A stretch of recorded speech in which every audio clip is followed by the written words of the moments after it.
Hello guys, నేను ముందే చెప్తున్నా, ఇది ఒక ట్రెడిషనల్ రివ్యూ లాగా ఉండదు. నాకు కొన్ని ఆలోచనలు ఉన్నాయి, వాటి గురించి మాట్లాడతాను. So yes, Thunderbolts. నాకు తెలిసి మన ఆడియన్స్ కి ఒక ఒపీనియన్ ఉన్నది. అదేంటంటే, నేను ఎప్పుడు సూపర్ హీరో సినిమాల గురించి మాట్లాడినా, అదే మార్వెల్ డీసీ సినిమాల గురించి మాట్లాడినా, నాకు ఈ సినిమాలు అంటే ఇంట్రెస్ట్ లేదు, లేకపోతే చిన్న చూపు, ఈ జోన్ లో ఉంటా నేను అని మీరు అనుకుంటారు. అట్లీస్ట్ మీలో కొంతమంది అనుకుంటారని నాకు అనిపిస్తూ ఉంటది. ఎందుకంటే నా పొజిషన్ ఎప్పుడు నేను క్లియర్ గా మెన్షన్ చేయలేదు. సో ఇక్కడ చేస్తాను. నాకు సూపర్ హీరో సినిమాలు అంటే చిన్న చూపు ఏ విధంగా లేదు. ఇన్ఫాక్ట్ నేను కూడా సూపర్ హీరో సినిమాలు చూసుకుంటూనే పెరిగినాను. కానీ ఒక పాయింట్ లో నేను డిస్కనెక్ట్ అయిపోయినా ఈ సినిమాల నుంచి. ఎందుకంటే మనం ఫస్ట్ నుంచి చూద్దాం ఒకసారి. ఈ టోటల్ మార్వెల్ జర్నీ ఎక్కడి నుంచి స్టార్ట్ అయింది? Iron Man, Spider Man, Sam Raimi అవి పక్కన పెట్టేయండి. Most people who are watching this video, వీళ్ళకి journey Marvel the Iron Man నుంచి స్టార్ట్ అయింది. సో ఐరన్ మ్యాన్ లో హీరో ఏం చేస్తాడు? వాడు ఒక వెపన్ మ్యానుఫ్యాక్చరర్. లిటరలీ అంటే అమెరికన్ డీప్ స్టేట్ తో కలిసి వెపన్స్ ఆఫ్ మాస్ డిస్ట్రక్షన్ తయారు చేస్తూ ఉంటాడు. కానీ ఫస్ట్ ట్యాక్ లో జరిగిన సీక్వెన్సెస్ వల్ల, ఇన్సిడెంట్స్ వల్ల ఆడు పరివర్తన చెంది డీప్ స్టేట్ కి వ్యతిరేకంగా వెళ్ళి జనాలకి, మాసెస్ కి యూస్ఫుల్ అయ్యే టెక్నాలజీ తయారు చేయడం స్టార్ట్ చేస్తాడు. అండ్ ఫస్ట్ పార్ట్ లో విలన్ ఎవరు?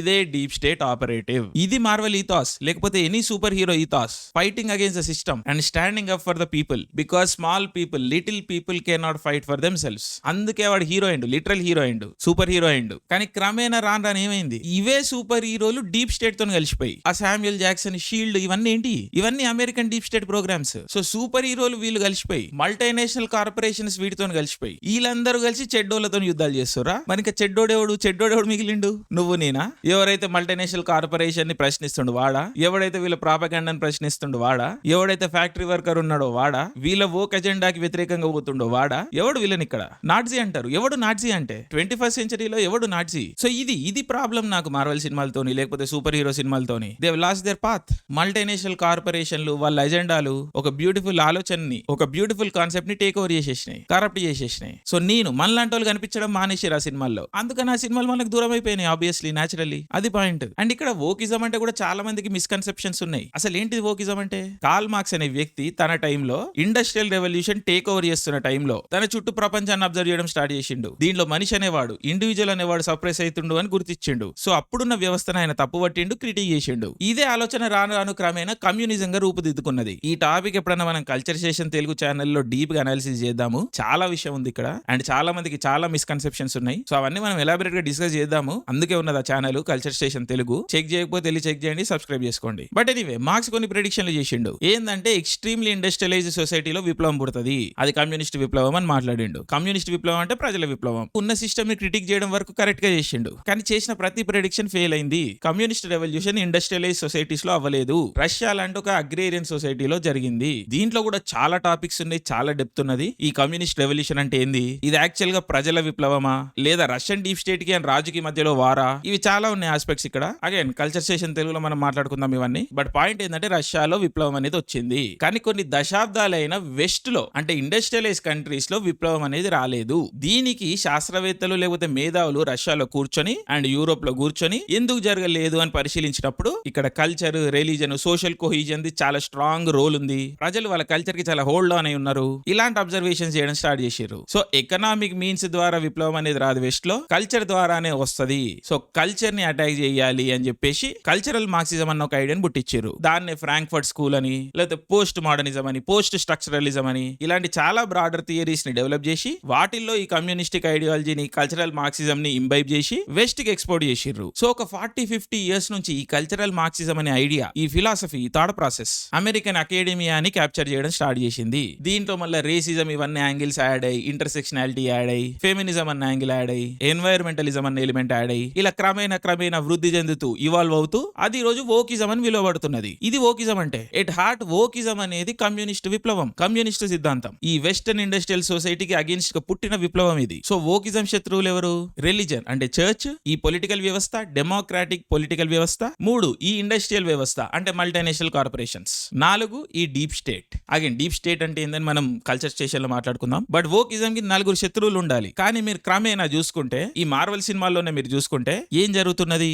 ఈ మల్టీనేషనల్ కార్పొరేషన్స్, డీప్ స్టేట్ కలిసిపోయినాయి. అంటే దీని సింబలిజం ఎక్కడ ఉంటది? ఈ Samuel Jackson character, Robert Downey Junior character కలిసిపోవడం. వీళ్ళు డీప్ స్టేట్ ప్లస్ ఎంఎన్సీ, దీనికి అమెరికన్ జెండా కప్తారు, ఆడే కెప్టెన్ అమెరికా. వీళ్ళు కలిసి వోకిజం ని టేక్ ఓవర్ చేసుకొని, లేకపోతే వోకిజం ని కోఆప్ట్ చేసుకొని అమెరికన్ రిలీజన్ పైన, కల్చర్ పైన, పొలిటికల్ వ్యవస్థ పైన అటాక్ చేస్తుంటారు, క్రిటిసిజం చేస్తుంటారు. లేకపోతే మల్టీనేషనల్ కార్పొరేషన్స్ ఓకెట్లయితాయి, డీప్ స్టేట్ ఓకెట్లయితది? ఈ 2 శత్రువులు కదా, it doesn't make sense. So basically wokism ని పావులాగా వాడుకుంటారు ఆడుకుంటున్నాయి డీప్ స్టేట్ అండ్ ఈ మల్టీనేషనల్ కార్పొరేషన్స్. అండ్ వాళ్ళ సినిమాలో కూడా ఇదే వెనం అనేది జల్లుతున్నాయి. లేకపోతే ఎన్వైర్న్మెంట్ కి బిగ్గెస్ట్ డ్యామేజ్ చేసేది ఎవరు? ఇవే మల్టీనేషనల్ కార్పొరేషన్స్. సో వోక్ గల్ అటాక్ చేసి ఎవరిని అటాక్ చేయాలి? ఫస్ట్ మల్టీనేషనల్ కార్పొరేషన్స్ అటాక్ చేయాలి. కానీ మల్టీనేషనల్ కార్పొరేషన్స్ వోక్ ఎట్లయితాయి? నెక్స్ట్ ఫీమేల్ రైట్స్ గురించి మాట్లాడితే వర్క్ ఫోర్స్ లో విమెన్ రిప్రజెంటేషన్ లేదు. దానికి కారణం ఎవరు? ఇదే multinational corporations. They are not hiring women. Maternity rights లేవు. లేకపోతే ఇవన్నీకి తనలాడుతుంటారు. ఈ రోజు కూడా నెల 2 నెలలు నెగోషియేట్ చేస్తుంటారు. అసలు ఇదంతా కాదు. థండర్ బోల్ట్ సినిమాలో డైలాగ్ ఉంటది, ఐ లైక్ ప్రమోటింగ్ విమెన్ అని. నేను ఈ మార్వెల్ ఎగ్జిక్యూటివ్లని డిజ్నీ ఎగ్జిక్యూటివ్లని ఒకటే క్వశ్చన్ అడుగుతున్నా, హూ ఆర్ దోస్ విమెన్?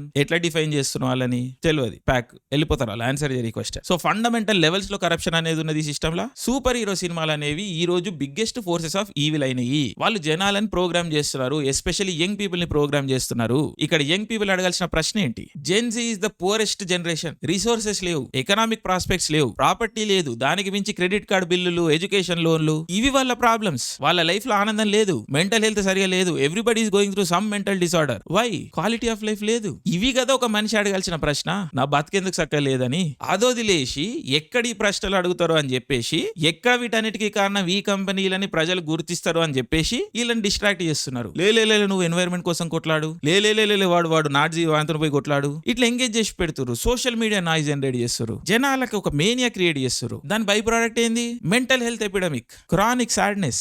ఇవే. మీరే చెప్పండి, నేనేమన్నా తప్పు మాట్లాడుతున్నానా? నా పర్సనల్ ఎగ్జాంపుల్ తీసుకుంటే, నా ప్రొఫెసర్లు అందరూ కరడు గట్టిన కమ్యూనిస్టులు. క్లాస్ రూమ్ లో ఏదైనా సినిమా చూపించినా, ఏదైనా బుక్ రెఫరెన్స్ ఇచ్చినా అన్ని కమ్యూనిస్ట్ ప్రాపగండాలే చూపించేటోళ్ళు. నేను యాజ్ అన్ ఇండిజినస్ వ్యక్తి కమ్యూనిజం కి ఎప్పుడు వ్యతిరేకమే. ఎందుకంటే communism is the biggest imperialistic force. అది ఎందుకని మనం ఎప్పుడన్నా మళ్ళీ కల్చర్ స్టేషన్ తెలుగులో మాట్లాడుకుందాం. బట్ నేను యాజ్ అ సిద్ధాంతం కమ్యూనిస్ట్ కి ఎప్పుడు వ్యతిరేకమే. సో ప్రతి క్లాస్ లో నాకు మా ప్రొఫెసర్లకి ఎప్పుడు ఆర్గ్యుమెంట్లు అయ్యేవి, చాలా హీటెడ్ సివియర్ లెవెల్ ఆర్గ్యుమెంట్లు అయ్యేవి. కానీ క్లాస్ అయిపోయిన వెంటనే పోయి చాయ్ తాగేటోళ్ళం, ర్యాండమ్ లైఫ్ గురించి మాట్లాడేటోళ్ళం, సినిమాలు, లిటరేచర్ డిస్కస్ చేసేటోళ్ళం. ఈ రోజు ఇంటర్నెట్ లో ఆ పాసిబిలిటీ అనేది ఉన్నదా? 2 గ్రూప్లు అసలు మాట్లాడుకుంటున్నాయా? ఈ ఇజంలు అనేవి ర్యాండమ్ గా అడాప్ట్ చేసుకుంటారు. అండ్ నీ ఇజం ఫాలో గానోడు అసలు మనిషే కాదు, వాంతో నువ్వు మాట్లాడొద్దు, వాడు అసలు ఎగ్జిస్టే కావద్దు, వాంతో ఏం జరిగినా పర్లేదు. ఎక్కడి నుంచి వస్తుంది ఉన్మాదం? ఈ ఇజాలు అనేవి జస్ట్ పేర్లు అంతే. ఫండమెంటల్ ఏం జరుగుతున్నది?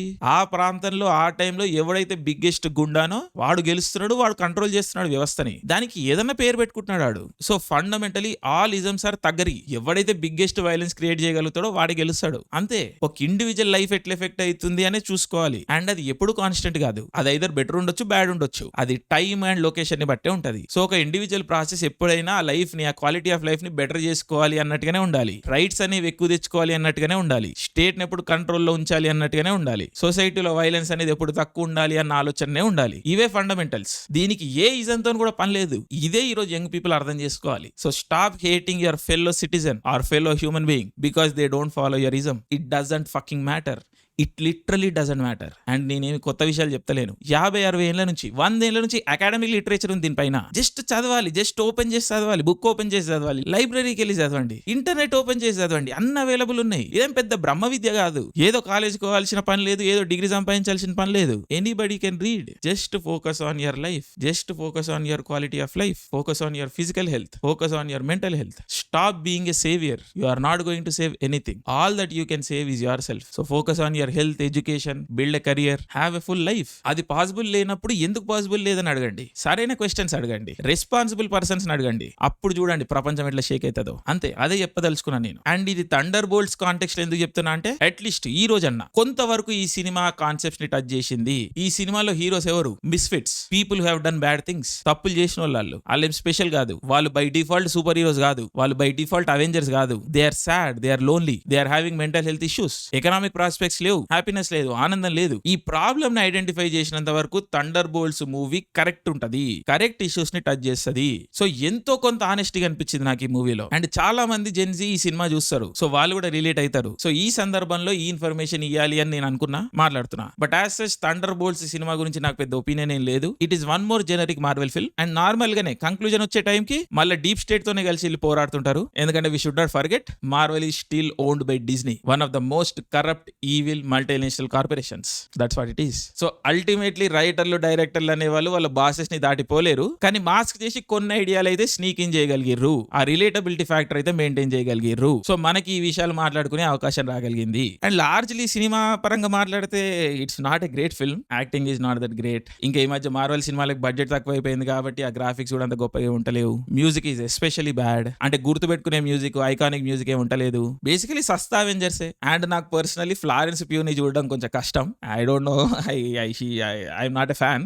So yeah, that's on a personal note. So yes, ఇదైతే ఏ మాత్రాన రివ్యూ కాదు, కల్చరల్ కామెంటరీనే. అండ్ దీంట్లో టచ్ చేసిన ప్రతి టాపిక్ మనం రానున్న రోజుల్లో కల్చర్ స్టేషన్ తెలుగు ఛానల్లో మాట్లాడుకుందాం, డిస్కస్ చేసుకుందాం. సో ఎస్, నేను జెన్జీకి ఒకటే చెప్తున్నా, focus on your life, try to be happy. I know కష్టంగానే ఇంపాసిబుల్ అనిపిస్తుంది ఈ రోజు, I know you, I'm you, but we should not give up. Life చాలా చాలా పెద్దది, అల్టిమేట్లీ మనమే గెలుస్తాము, ఎందుకంటే ధర్మం మన సైడ్ ఉన్నది. So yes, love you all, especially Gen Z. Thank you. జై హింద్.